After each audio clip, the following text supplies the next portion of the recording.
First, you must understand what this question is driving at.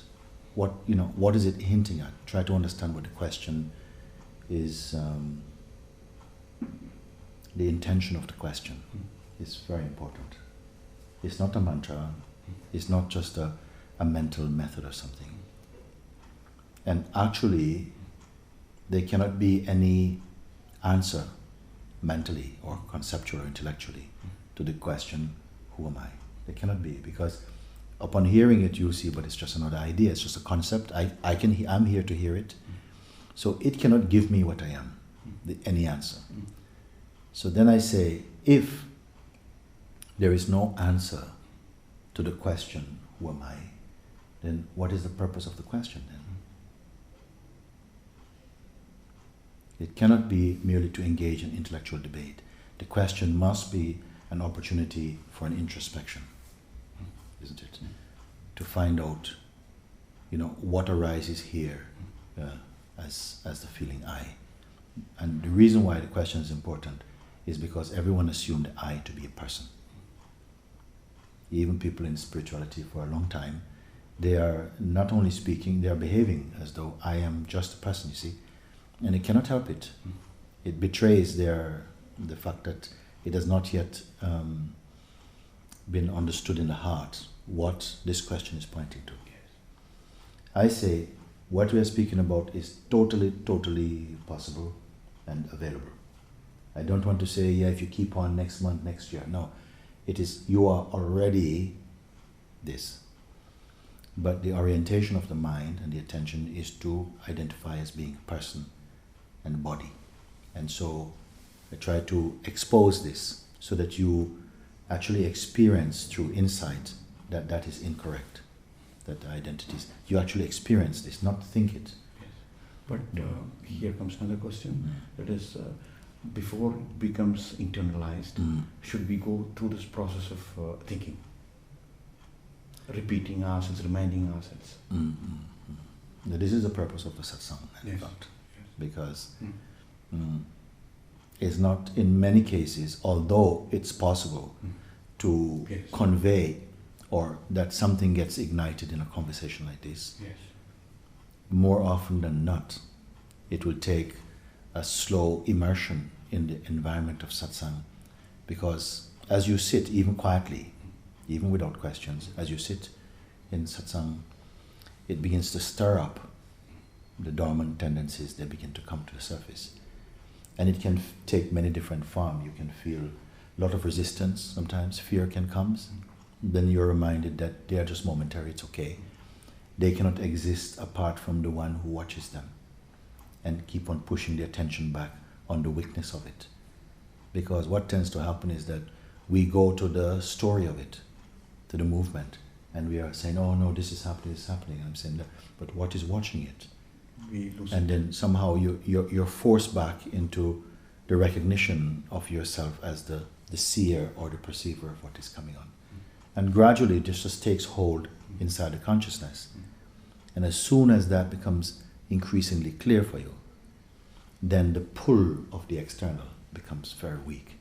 And what is left is just the vibration of presence. And this is very, very important, because that is direct experience, that's not a thought. You see, it's like you begin to feel your natural being again, which is not coming from outside. It's just that we're removing the artificial layers that's been somehow engaging the attention, and what you're left with is the resonance of being. This is important. So you say, until your question was, like, until this happens, until it becomes conviction, do we have to keep on using the mind and so on? Sometimes people don't realize that they are more ready than they think. Some people come to satsang just as a kind of curiosity and see, and then somehow quickly they start to feel the curiosity, the deep curiosity from the heart to find out more, to go deeper. And then there are other people who have been maybe studying spirituality for a long time, but it's become too mental, and then somehow they get a bit stuck in the mentality. So there are different responses can come from different people. So if someone comes and you ask a question like you, until this conviction happens, must we continue using the mind to turn it to you can say then to turn it towards the activity of practicing inquiry, or if you have a devotional temperament also, that you keep on, handing over your sense of autonomy to the supreme power, because both of them takes to the same place. Yes. To just the absence of the domination of the egoic mind. Either you surrender to God because it feels this is more natural for you. Maybe some people start with surrendering and gradually come more into the inquiry. Some people start inquiring and they find that they start to feel more devotional feelings, and to acknowledge and sort of like cooperate with the inner directing of the consciousness. But I have no doubt that if someone is coming and they have somehow the right attitude doesn't mean outer behavior only. It means like inwardly something is curious, or sometimes just by sitting quietly we begin to feel again the kind of spiritual mood inside, and then something gives you that confidence that I'm in the right place. I want to continue being available for this experience or something like this. I feel that it's totally possible for everyone to recognize what you already are, because there is no doubt we are that. Whether you want to call it Christ consciousness or Buddha nature or Shiva being, whatever, it's the same thing. But the purpose, I would say, of this life is to recognize this consciously, to feel it, to know it again, not as theory, but that you are that. That even the knowledge and you are not separate. They are one thing. And I feel totally this is possible. Perhaps I would put it as the highest attainment of human being, is to recognize again that. Because in knowing it, you are free from psychological oppression, from depression, from fear, anxiety. It's the most beautiful and natural state of human beings.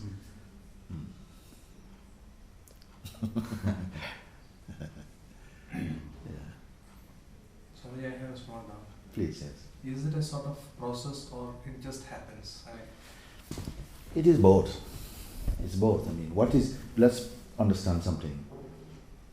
We put a lot of emphasis on the happening, called enlightenment, on the happening, like it's an event. But actually, what you are is not an event. The event is only the recognition of it. You see, the happening is not awakening. No, the happening is the recognition of what is timelessly awake. Even I don't want to call it awake or asleep. It's beyond every quality. And I say, don't use your imagination too much, because imagination will start to create images about it. It is our inherent nature is so pure, and actually nothing can dirty it. It's only through dreaming, it's only through illusion we come into the feeling that we have lost something. And this will become very clear for you as you come again into the direct recognition again of what is just here. It's actually the most simple thing. But because we are so attached to our mental processes, it appears to be very complex. But it itself is not complex or complicated.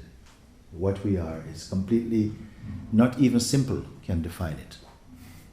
It's pure, it's perfect. This is, for me, a total fact.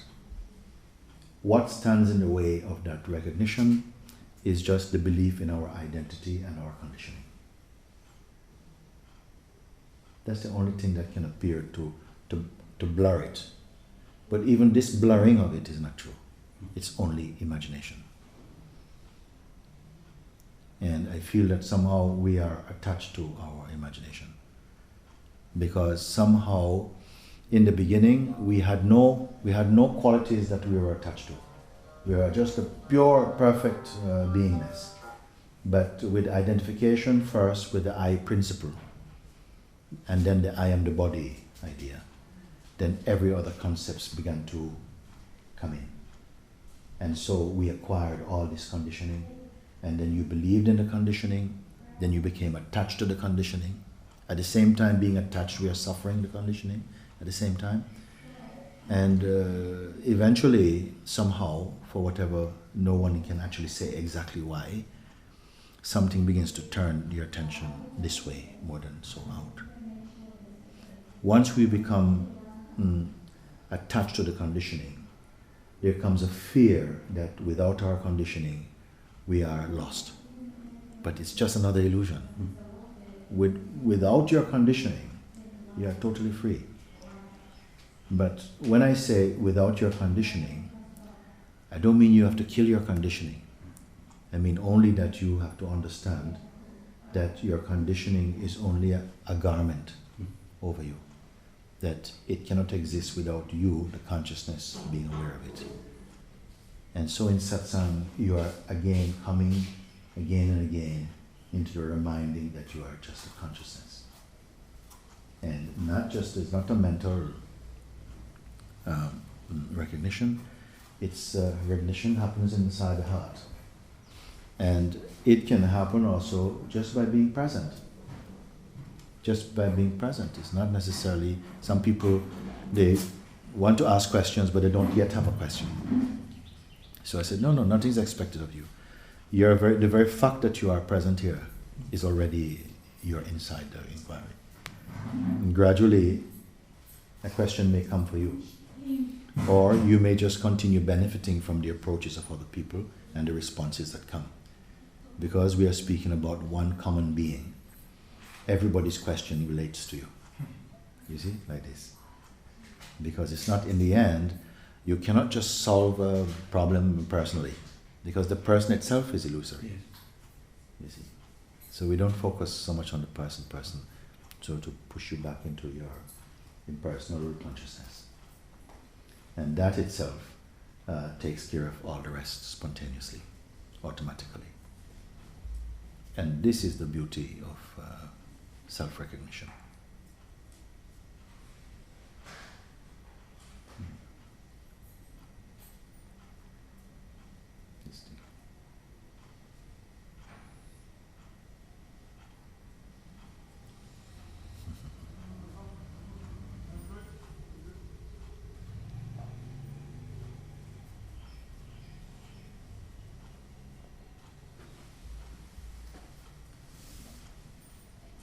So I sometimes encourage people, come and be in this environment for a little bit. If you can take a bit of time, a few days, immerse yourself in it without any expectations. Just be present. And the workings of grace is going on by itself. Clarifying, purifying, encouraging, deepening, pulling out whatever is happening spontaneously.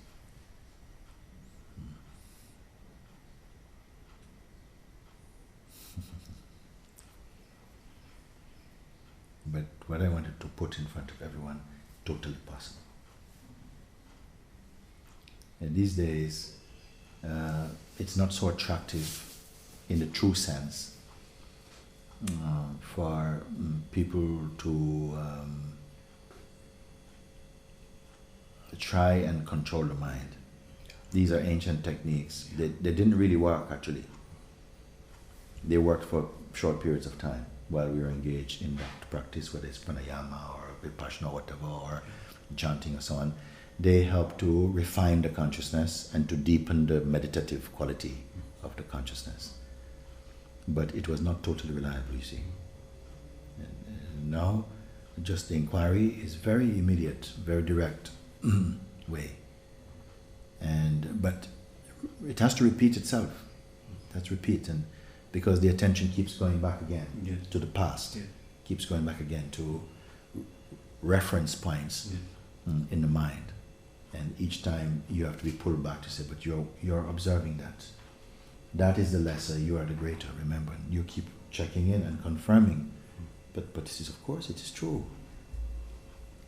It's like we are putting a lot of attention to try and control what is by nature relative and constantly in flux.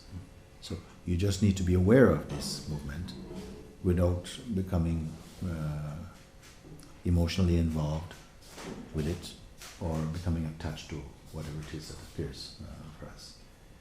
But that support also comes through satsang. It continues to keep on pushing you back into your natural state. And each time the mind arises up again, you go towards the mind, again it reminds you to come back. Just keep checking in. And gradually the power of the mindset begins to relax. It comes again back inside the heart, which is its origin is there.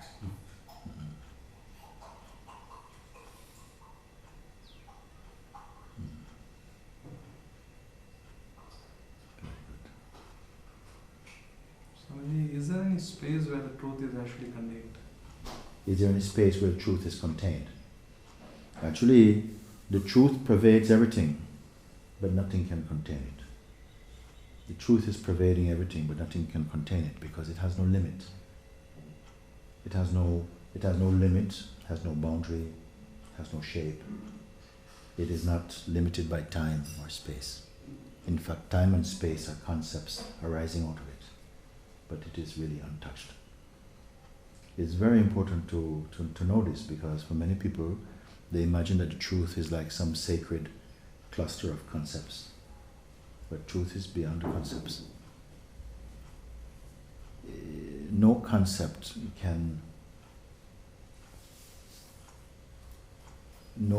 is self-employed. It cannot exist by itself. A thought cannot think itself. It's completely inert. It arises and the consciousness somehow engages with it and infuses life in the very concept that it then embraces and then suffers from the relationship with that concept. That is, we are so involved in the contents of the thought that we don't understand where it rises from. Yes. But that error is only secondary. Because that error, that secondary mistake, can only come because there's a mistake earlier than that.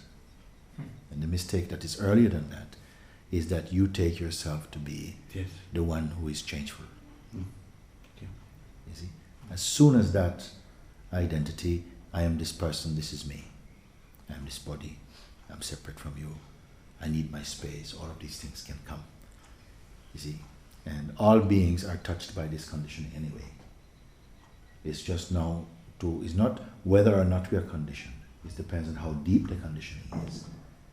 And as soon as we are more aware of our spiritual nature as the observer of all things, because this can be proven that you are the witness of everything, and without you, nothing is there. Yes. As soon as this becomes a fact for you, everything has become easy. Everything has become easy. So the primary mistake is, when I say it's a mistake, it is a designed mistake.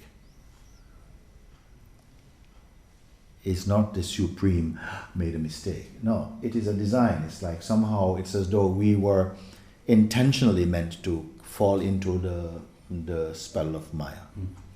And now to kind of wake up out of that spell. That is what life is. And actually life itself is spirituality. All of life is satsang. But we don't realize this. Every being is on a spiritual journey. But they don't realize it. And some are realizing, but my life cannot just be about paying bills and having a family and getting another car. It cannot be about this. It has to be something much, much more profound. And moment by moment, beings are coming to that recognition more deeply. And the more you are discovering that, It is like the greater your world is, your inner space becomes totally expansive. You're not clinging to any concepts, any belief systems even. You don't really need it. Your nature is so pure, it doesn't need to save anything. All things come out of it.